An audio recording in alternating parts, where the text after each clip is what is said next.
नमस्कार मंडळी, दीपक फार्मिंग या यूट्यूब चॅनलमध्ये आपलं सहर्ष स्वागत करतो। त्या दिवशी आपण टाकलेल्या व्हिडिओनंतर 2 दिवस पाऊस झालेला आहे मित्रांनो।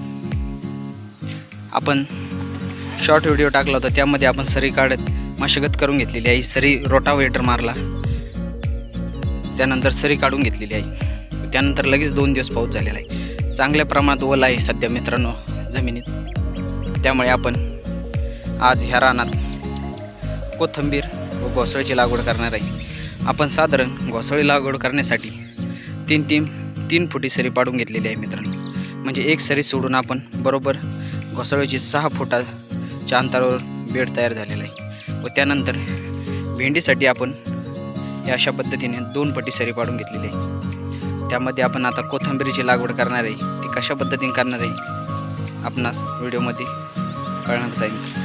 आता चांगल्या प्रमाणात पाऊस झालेला आहे, उष्णताही थोडी जमिनीतली कमी झालेली आहे। त्यामुळे आपण आता सध्या कोथिंबीरीची लागवड करणार आहे। कोथिंबीरीची लागवड ही आपण टोकन पद्धतीनं यावेळेस करून पाहणार आहे। ती कशी करणार चला तर मग दाखवतो।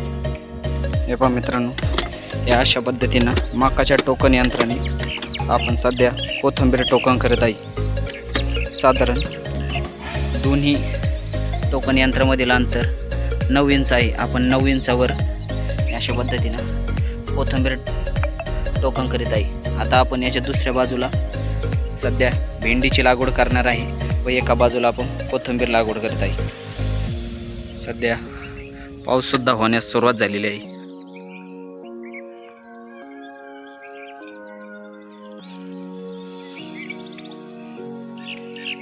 इकडे कोथिंबीर टोंबून झालेली आहे मित्रांनो। हे पहा, अशा पद्धतीने आपण घोसाळीची पण लागवड केलेली आहे। हे पहा, हे 3 फूट अंतर, त्यामध्ये एक सरीचा गॅप, त्यानंतर पुन्हा एक सरीवर आपण घोसाळीची लागवड केलेली आहे। हे पहा, अशा पद्धतीने घोसाळी लागवड केली व त्यासाठी ड्रिप टाकलेला आहे। साधारण 1.25 फुटावर आपण घोसाळीची लागवड केलेली आहे। व आपल्याला मागील व्हिडिओ दाखवल्याप्रमाणे आपण इकडे यामध्ये टोकन यंत्राच्या साहाय्याने दोन्ही सऱ्यांच्या मध्ये कोथिंबीरची लागवड केलेली आहे।